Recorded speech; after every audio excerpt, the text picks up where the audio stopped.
When I was erased by the system, George was by the side of the sick female protagonist, showing concern and care. It wasn't until the next day, when the female protagonist had recovered, that he suddenly remembered I was still locked in a dark basement. "Has Monica realized her mistake?" he asked the butler. Trembling, the butler replied, "Monica has indeed passed away." Chapter 1. George, don't go. I held onto his back tightly, refusing to let him leave. George is the passionate and critical second male lead in the CEO novel. He and the female protagonist grew up together since childhood sweethearts. George loves the female protagonist deeply and always believed that she loved him in return. However, he never expected that their childhood connection couldn't withstand the arrival of the male lead. The female protagonist quickly fell in love with the male lead. Unable to bear this blow and unwilling to hurt the female protagonist, George directed all his resentment and pain towards himself, gradually becoming dark, mad, and cruel. 7 years ago, I transmigrated into this book, tasked with winning over George and making him fall in love with me. In order to complete my mission, I wholeheartedly accompanied him, comforted him, and redeemed him. I helped him overcome the pain of losing the female protagonist. He once promised me that he would try to love me. Today is the deadline for me to win over George. Just as he was about to give up on the female protagonist, he received a message mistakenly sent by her to the male lead. "I'm sick and feeling terrible." Without any hesitation, he was determined to go to the female protagonist. No matter how desperately I pleaded, he remained unmoved. "Monica, let go." George's voice was cold and emotionless. "Don't forget, you're just a substitute. In Anne's eyes, you're worthless. But you promised me that you would love me." I couldn't finish my sentence. He roughly pushed me down to the ground. "Know your place." George dropped those words and callously stepped over my body, ready to leave. "George," I desperately climbed up from the ground. In a disheveled state, I clung to his leg, abandoning all dignity and pleading desperately, "Please don't go. If you go, I'll die." "Ha!" George laughed mockingly, his cruelty evident. He said, "Monica, what's the matter? If I leave, you'll commit suicide?" Even if you commit suicide, it won't threaten me." George didn't listen to any of my explanations. "To me, you're nothing more than a pastime." With one swift kick, he heartlessly sent me tumbling to the ground. "George, tie her up and lock her in the basement." George coldly ordered, "Let her reflect on her actions. What exactly does she think she is?" I was bound by the servants inside the villa, helplessly watching George's figure disappear in haste. Chapter 2. The basement was pitch black. This was the place where George would lock himself whenever he had an episode. Because his love for the female protagonist ran too deep, whenever he started thinking about her, in order to restrain himself from going to her, from engaging in extreme actions towards her, he would lock himself up and indulge in self-harm. Every time this happened, I would accompany him, protect him, and prevent him from harming himself. Unable to find release, he would unleash all his cruelty on me. Almost every time, I would lose half my life before he calmed down. I spent 7 whole years by his side in such days. They say that a person's cells undergo a complete renewal every 7 years, so forgetting someone takes 7 years. I suddenly laughed, a laugh tinged with sadness. Host George has arrived at the female protagonist's house and taken her, who has a high fever, to the hospital. The mission to capture him has failed, and I am about to end your life. The system emitted a prompt sound. I responded. "You still have 2 hours. Perhaps there is still hope," the system said. "As long as George returns to your side within 2 hours, the mission will not be considered a failure." I shook my head. It wouldn't happen. George will always stay by Anne's side. No matter how hard I try, I can't warm his heart. I'm not giving up on myself. This is the reality. At midnight, as expected, my soul left the original host's body. I thought I would simply disappear. After all, being a capturer is already God's favor, giving us a chance to live. There won't be a second time. But my soul continued to float in the air, not dissipating. The punishment for a failed mission is for the soul to remain in this world until the person being captured dies. The system noticed my confusion and told me, "Host, I'm leaving now. The next host is waiting for me." After the system left, there was only my lonely soul left. Uncontrollably, I drifted into the hospital, into a ward. I saw George again, his affectionate gaze fixed on the sleeping and throughout the entire night. He stayed by her side, never closing his eyes. Afraid that if he did, and would disappear. Afraid that he wouldn't have another chance to look at her like this. After and woke up, she was surprised to see George. "Why are you here?" "You sent me a message." George's eyes flickered with disappointment. But he didn't get angry. Instead, a faint smile appeared on his lips. I'll let Harry know." "Thank you." George called Harry. The moment he left, George and called out to him. George froze. He was nervous. In front of the female protagonist, he was always so cautious. "Monica is doing well. Live a good life with her," and said with a smile. George nodded. But from the wounded look in his eyes, I could clearly see that no matter how well I do, I will never be as good as Anne. He just doesn't want Anne to have any psychological burden. After George left the hospital, he returned to the villa. The villa was so quiet. He sat on the couch for a long time. Presumably, he was trying to calm down, to stabilize his emotions after seeing Anne. It wasn't until noon, 12 o'clock, that the butler cautiously reminded him to have lunch. He snapped back to reality. Then, he casually asked, "Has Monica realized her mistakes?" Chapter 3. The butler replied, "Monica is still in the basement, and she hasn't pleaded for mercy. And she hasn't caused any trouble." George raised an eyebrow.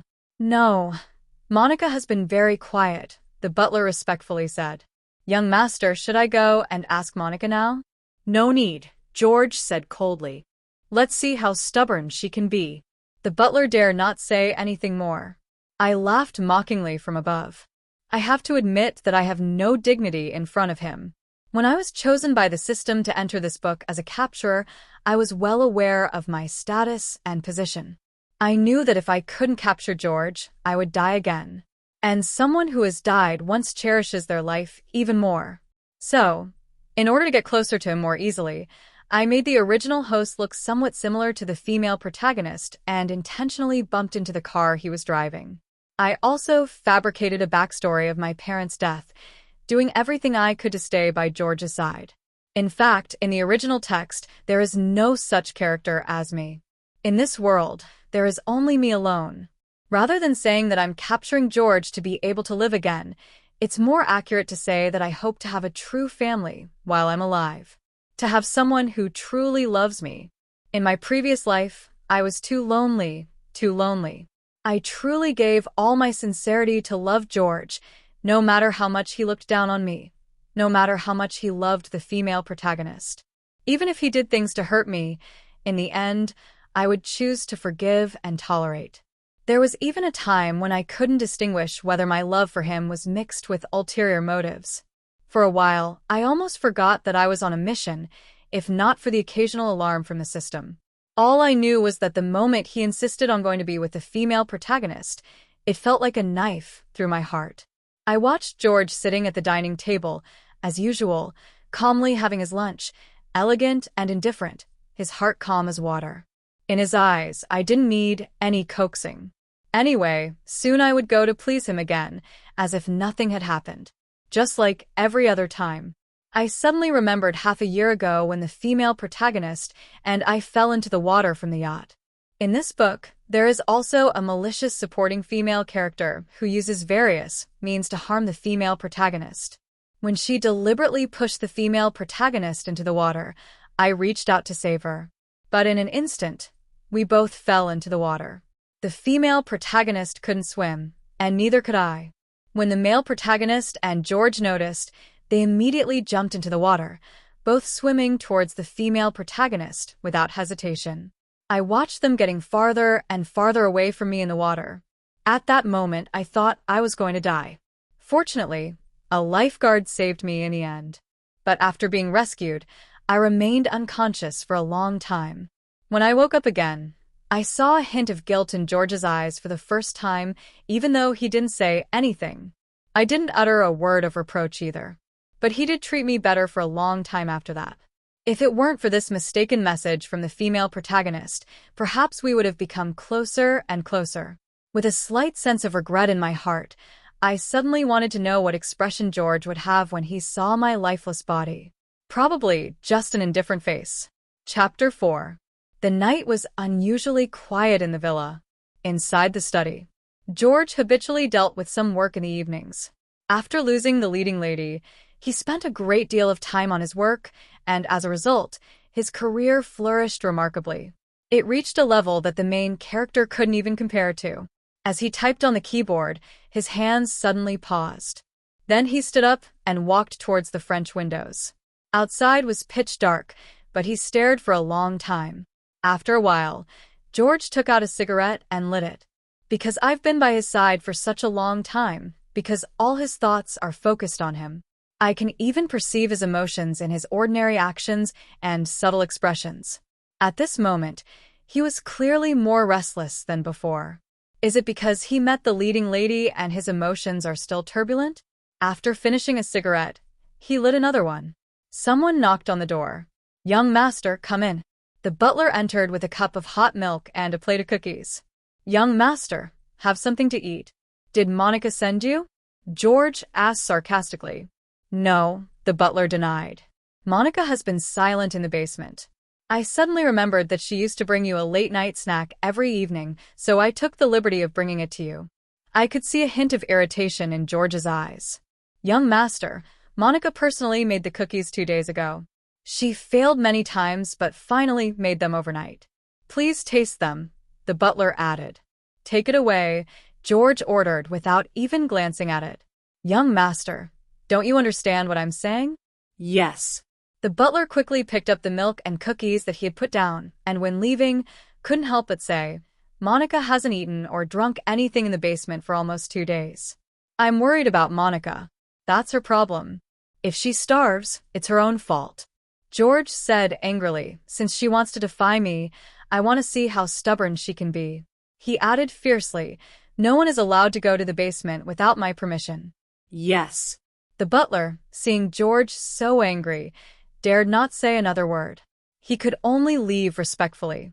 After he left, George forcefully extinguished the remaining half of the cigarette, then returned to the computer as if nothing had happened, and continued to work as usual. He really doesn't care about my life or death. Why should I expect any reaction from him after I'm gone? I should have given up long ago. The night grew deeper. However, George seemed to have no intention of sleeping. He tugged at his tie in frustration. He tugged several times, but it wouldn't come off. When I was still here, I took care of his every need. The night before, I would prepare suitable clothes for him based on his schedule for the next day. After he got out of bed, I would assist him with washing up, getting dressed, and even tying his tie.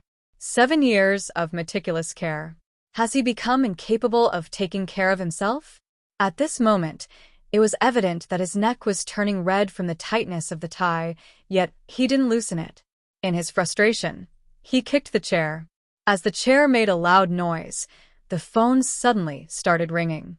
Without checking the caller ID, he answered with a serious tone. "Hello, I'm Anne." The leading lady's sweet voice came from the other end. I saw George's mood instantly change.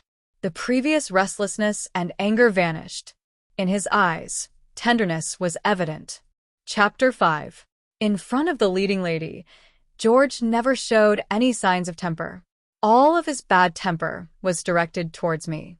Even when he was heartlessly abandoned by the leading lady back then, he silently endured it. No matter when, as long as the leading lady wanted to see him, he would go even if it meant risking his life. "What's wrong? Is something happening?" Anne asked with concern. "Nothing." George's voice softened, and he instantly became calm. He changed the subject. "It's late. Is there something you need from me?" Before the leading lady could speak, he nervously asked, "How's your health? Are you still having recurring fevers?" "I called to tell you that I've been discharged from the hospital.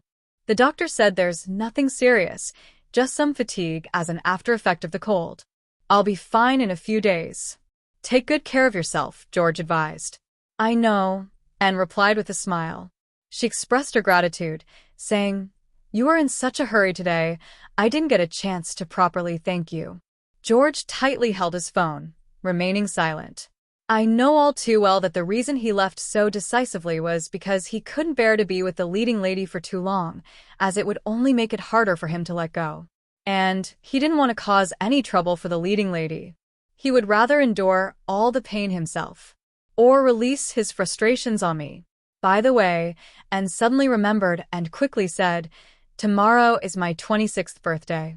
I hope you can come to my birthday party. George's grip on the phone tightened even more.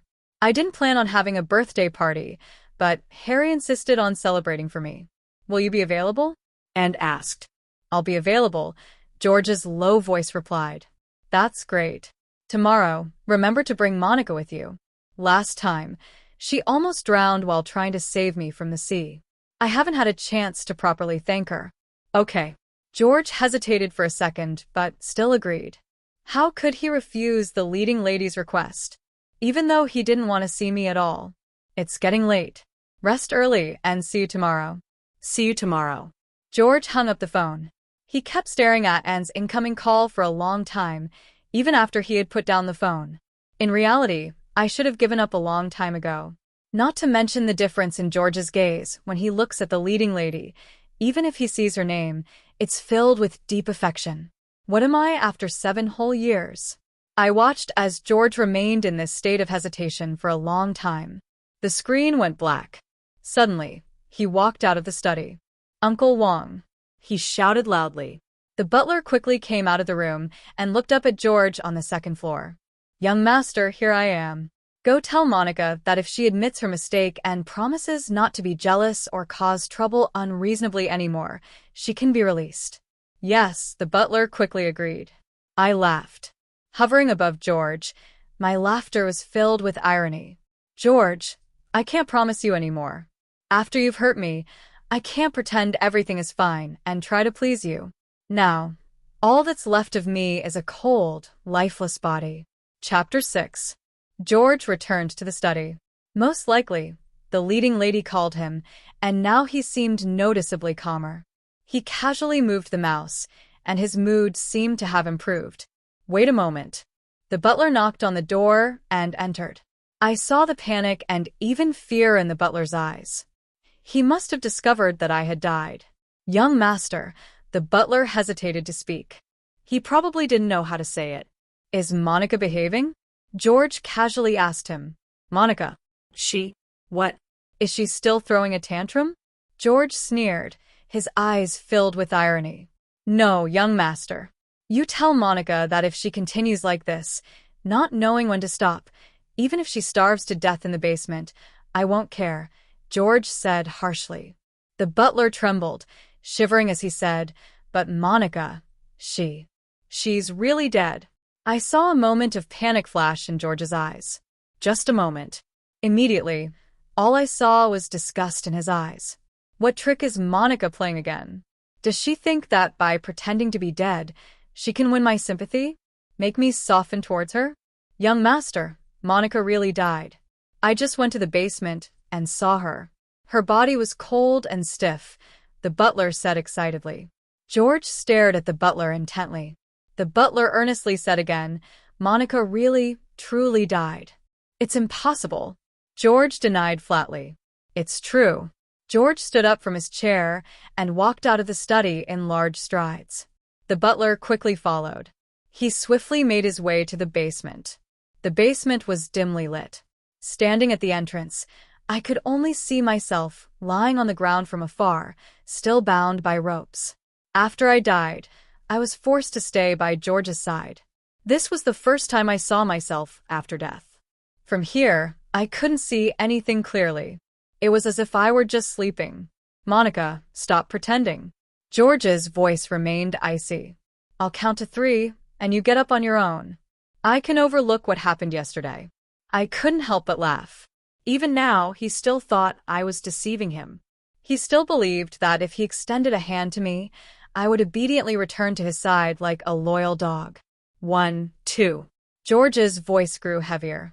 filled with anger. I remained unfazed. Monica, don't push it. George gritted his teeth. 3. How could my body react?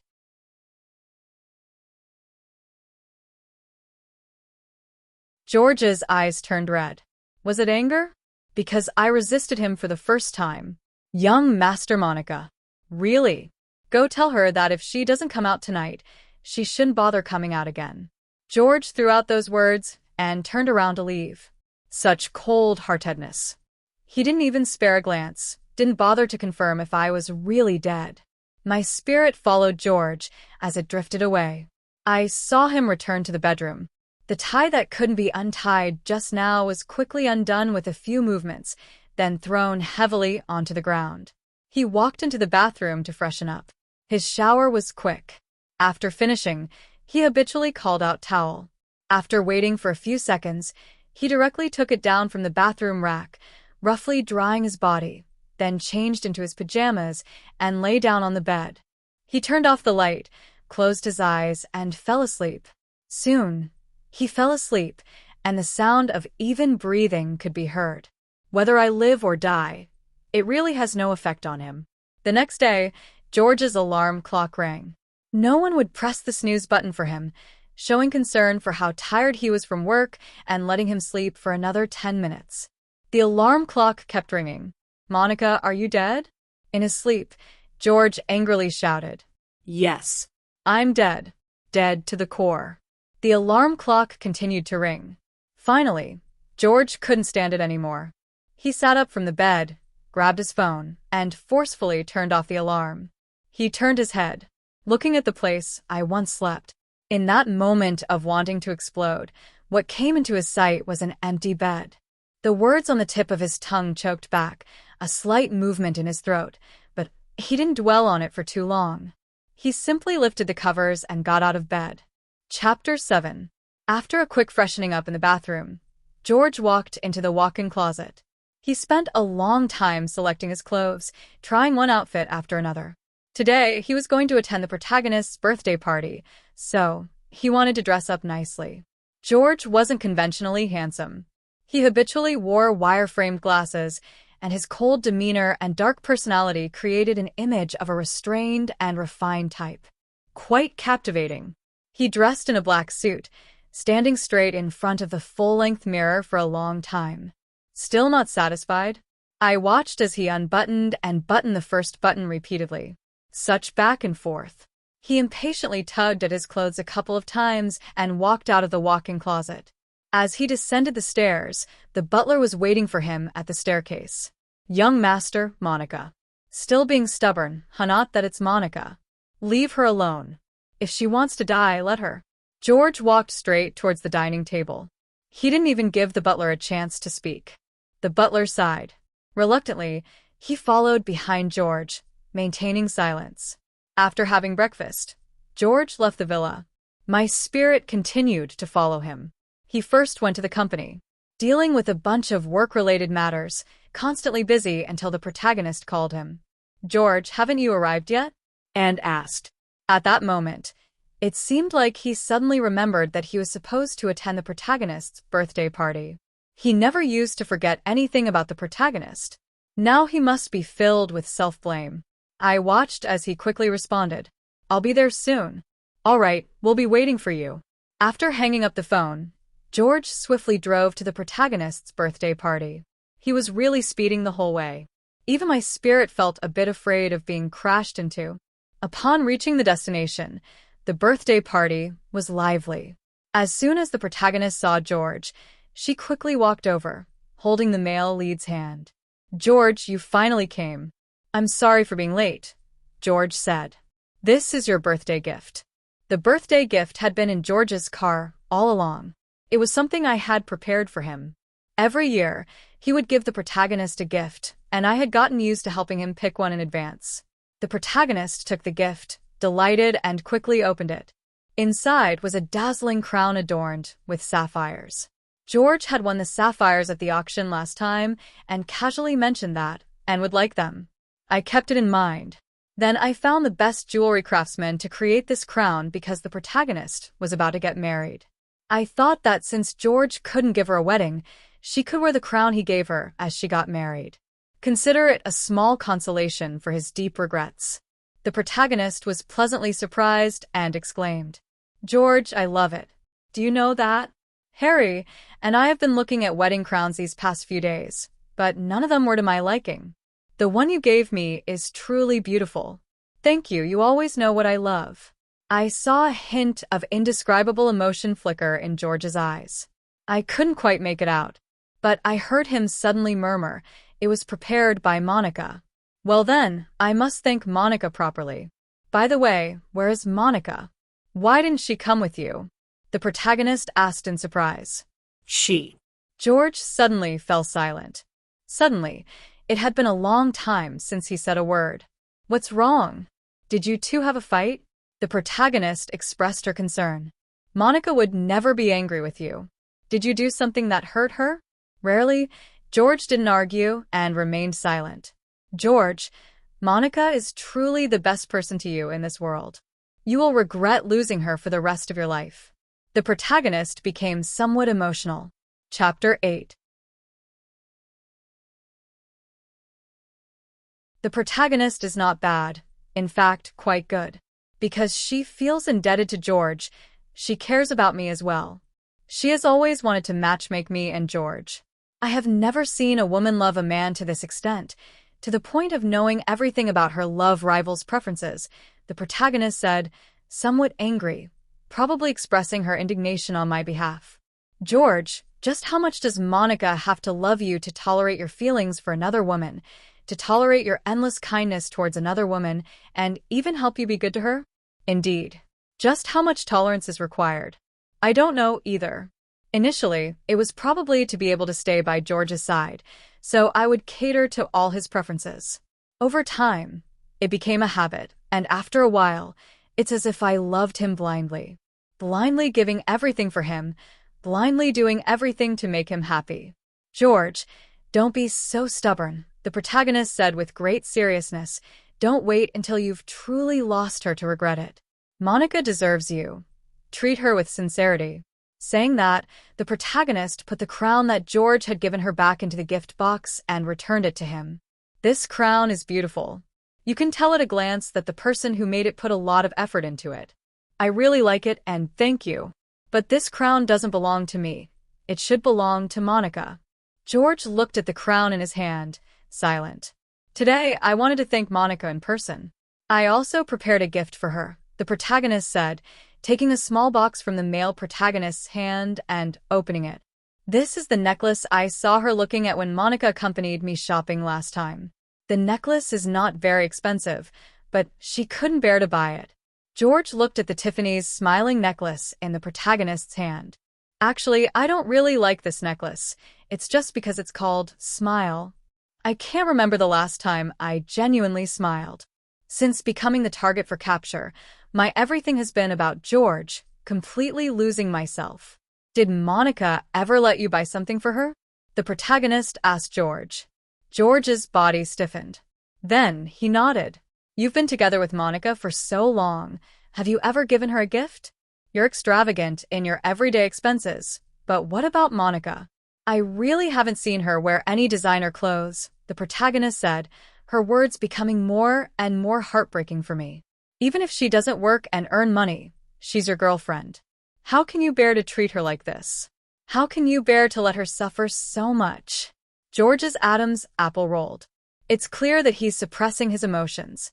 In a low voice, he said, she has never asked anything from me. George wasn't lying. I indeed have never asked him for anything. He's not stingy. He just never thought about being good to me.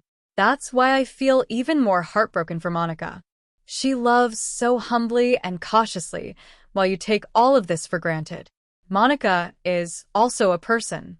Just because she doesn't speak up doesn't mean her heart doesn't ache, the protagonist said passionately. I saw George's fingers, holding the gift box, trembling slightly. Is it because he's feeling uncomfortable being disliked by the protagonist? Chapter 9. George, the female protagonist, called out to him seriously. Go back now and apologize to Monica. The birthday party will continue until the evening, and I hope you can come with her. George stood there, motionless, reluctant to leave, isn't he? After finally having a chance to see the female protagonist, how could he bear to leave? Moreover, it's all for someone like me, someone insignificant. I watched him hesitate for a long time. George, the female protagonist, became somewhat angry, truly frustrated. Fine, George agreed. He's afraid of upsetting the female protagonist, so he never refuses her requests, even if he's unwilling deep down. I followed George and left the birthday party. He returned to his own car, sat in the driver's seat, and didn't start the car for a long time. That's how reluctant he is, right? I thought he would just give up and go back, then find some excuse to come back to the female protagonist's birthday party, but he started the car and drove back home. He drove very slowly on the way back, a stark contrast to the way here, just like his current mood. After a while, George arrived at the villa. As soon as he entered the villa, he saw several people carrying a coffin inside. What's going on? George roared angrily. The butler hurriedly came out. Young master, it's Monica's body. Are you addicted to acting? George scolded angrily. The butler dared not speak. He probably didn't expect George to come back so early. According to past practice, going to see the female protagonist would take at least a whole day. Where is Monica? George asked. She's still in the basement. George walked directly towards the basement. This time, he didn't stand at the doorway, but went straight to my body. The ropes on me were gone. Presumably, the butler had untied them. After all, I'm already dead. What use is there for ropes? I saw George standing above my body, looking at my pale face and my stiff body. Monica, he called me, his voice still cold. I'll say it again, get up on your own, and I won't blame you, he said to my body. I laughed. Does he really think I can play dead? Or perhaps he casually threatens me, and even if I die, I have to get up and please him. Monica. George's voice was loud, echoing in the basement. The butler couldn't help but speak. Young master, Monica is really dead. She can't be dead. George stubbornly said she was perfectly fine. How could she die? The butler remained silent. I guess he doesn't know either. After all, my hands and feet were tied. It's impossible for me to commit suicide, and there are no external wounds on my body. Monica, didn't you want to marry me? George's eyes tightly fixed on my lifeless body. Chapter 10. yes. I want to marry him.